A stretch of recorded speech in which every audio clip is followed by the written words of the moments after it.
I think it's important to remind everybody that the Ukraine war is a terrible thing, but it's not our war. We didn't start it. The United States has been helping Ukraine for over the last 3 years, and we want it to end. But it's not our war. I want everyone to understand that. And the reason why I make that point is the president has spent 87 days at the highest level of his government repeatedly taking efforts to bring this war to an end. We are now reaching a point where we need to decide and determine whether this is even possible or not, which is why we're engaging both sides. As you know, Ambassador Witkoff has had not one, not two, but 3 meetings with Vladimir Putin to determine the Russian perspective on this and understand what it would take for them to end it. We, General Kellogg, myself, and others have had repeated engagements with the Ukrainians.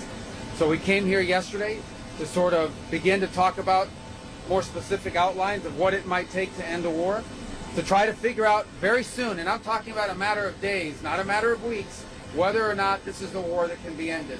If it can, we're prepared to do whatever we can to facilitate that and make sure that it happens, that it ends in a durable and just way. If it's not possible, if we're so far apart that this is not going to happen, then I think the president is probably at a point where he's going to say, well, we're done. You know, we'll do what we can on the margins. We'll be ready to help whenever you're ready to have peace. But we're not going to continue with this endeavor for weeks and months on end. So we need to determine very quickly now, and I'm talking about in a matter of days, whether or not this is doable over the next few weeks. If it is, we're in. If it's not, then we have other priorities to focus on as well. Mr. Secretary, Michael Gordon, Wall Street Journal. The State Department said yesterday that a framework had been presented to all sides, to the Ukrainians, to the European officials, and to the Russians. What does the framework say? What issues does it resolve? I'm not going to tell you what the framework says, because when you start negotiating these things through the media and so forth, they fall apart. And it's a broad framework. It's a framework that gets us into a position to see, look, there are going to be differences. There's no one saying it's going to be done in 12 hours. But we want to see how far apart it is and whether those differences can even be narrowed, if it's even possible to get movement within the period of time we have in mind. And so we've talked about outlines with both sides. I thought we had positive meetings yesterday. Obviously, the Ukrainians have to go back home. They have to run it by their president. They have to take into account their views on all of this, and we hope to hear back from them very soon. But we need to figure out here now, within a matter of days, whether this is doable in the short term. Because if it's not, then I think we're just going to move on from our perspective. That the president feels very strongly about that. He has dedicated a lot of time and energy to this, and there are a lot of things going on in the world right now that we need to be focused on. So this is important, but there are a lot of other really important things going on that deserve just as much, if not more, attention. So we want to do everything we can to be helpful. We had a good meeting yesterday. I thought the French, the British, the Germans were very constructive, were very helpful. We thank them for hosting this, and hopefully we'll have another meeting early next week at some point where we'll have some more definitive answers about how close we are to actually making progress. But this isn't going to go on forever. Mr. Secretary, Léon Bruno, Agence France-Presse, in your conversations yesterday with the Europeans and the Ukrainians, I'm sure you spoke about security guarantees for Ukraine in case of a ceasefire. Could you give us a sense of what that could look like, and is the U.S. ready to back up any eventual European reassurance force for Ukraine? Well, that gets into a level of specifics that we're not ready to discuss publicly yet. Obviously, the term security guarantees came up because they come up in every meeting. We've heard about it. And it's not an illegitimate desire. Every sovereign nation on earth has a right to defend itself. Ukraine will have a right to defend itself and to enter into whatever agreements it wants to enter into on a bilateral basis with different countries and so forth. So, I mean, it was discussed, but and that'll have to be part of any sort of conversation. Ukraine, in order for there to be peace, we recognize that Ukraine has to feel like it has the ability to defend itself from a future attack from anyone. Every country in the world has that right. But so I think everyone recognizes that Ukraine's ability to defend itself is going to be a part, it's its right as a country, and will be a part of any agreement. But we're not working yet on that level of specificity. I think that's something we can fix and solve in a way that's acceptable to everyone. I think we have bigger challenges that we need to figure out whether it's even possible within the short term. I can tell you this war has no military solution to it. It really doesn't. It's not going to be decided with, neither side has some strategic capability to end this war quickly.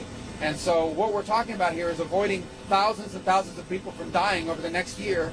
We're trying to avoid that. We saw what happened last weekend with a missile strike in Sumy where people died on Palm Sunday. We're just going to see more like that on both sides. We're going to see more of that. We're trying to prevent it. But we're not going to continue to fly all over the world and do meeting after meeting after meeting if no progress is being made. So if they're serious about peace, either side or both, we want to help. If it's not going to happen, then we're just going to move on. We're going to move on to other topics that are equally, if not more important in some ways, to the United States. Is this process involving the Europeans going to be the process going forward now for Ukraine talks? And who from the US team will be attending talks in London next week? Well, it depends what the talks will be about next week. As I said, if it's just going to be a meeting to have another meeting, we'll figure that out whether it'll happen. My hoping is that it's a meeting where we're going to get more specificity. So we're going to work through that. We don't have a date set. It'll be early next week. Obviously, there's a holiday weekend, so people have to move around and get to their places and get back. But having another meeting somewhere in Europe is not going to be a problem. And we can make that happen and have the right people there. I'm willing to come myself if the meeting is going to be productive. But I can, what was the first part of your question again? And is this going to be the process going forward? Well, look, we've always worked through that. I mean, we've talked to our allies consistently. I myself have had multiple engagements with not the Germans, the French, the Brits, but also the Italians have been in some of these meetings as well in the past. So we've had these conversations with them before. So they offered to host us here today, or yesterday, and I think they were very helpful, very constructive. We'd like them to remain engaged. I think they can help us.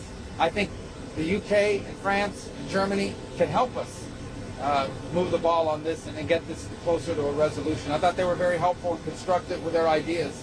So we welcome their input. We welcome their involvement. We think it's important.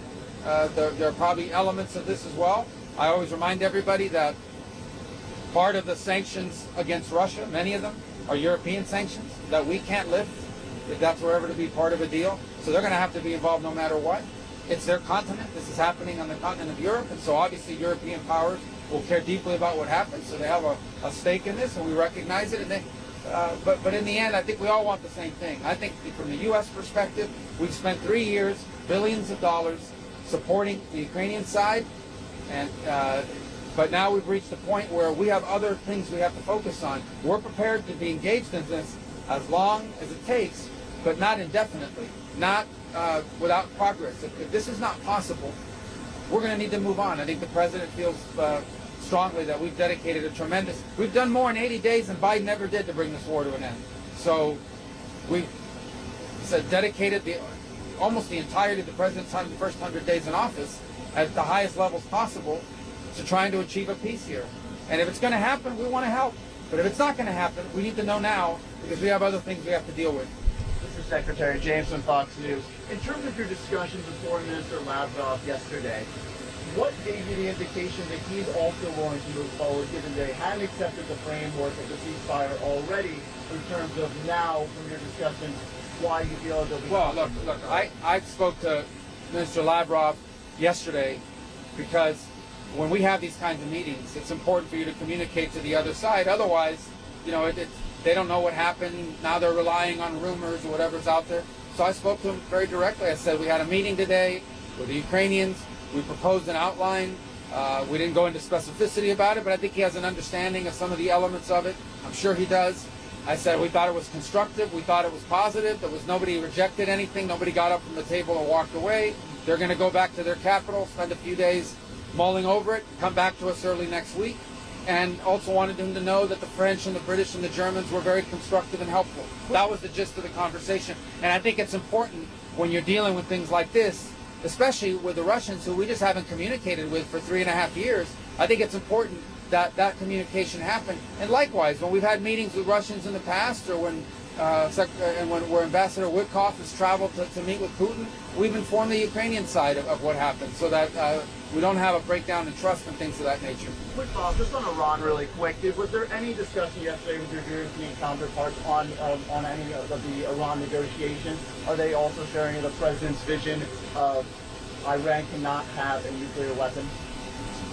Well, for the Europeans, they have an important decision to make very soon on snapback. On the snapback of sanctions, because Iran is clearly out of compliance with the current deal. As you saw, the IAEA was in Tehran yesterday. issued public statements saying Iran is as close as it's ever been to nuclear weapons. The president's made clear Iran will not have a nuclear weapon. That is not going to happen. We're hoping that talks continue and that they're fruitful and that they can lead to something. We would all prefer a peaceful resolution and a lasting one. It's it has to be something that actually not just prevents Iran from having a nuclear weapon now, but in the future as well, not just for 10 years with some sort of sunset provision or the like. So we discussed that obviously because the Europeans, the E3, have a decision to make on snapback.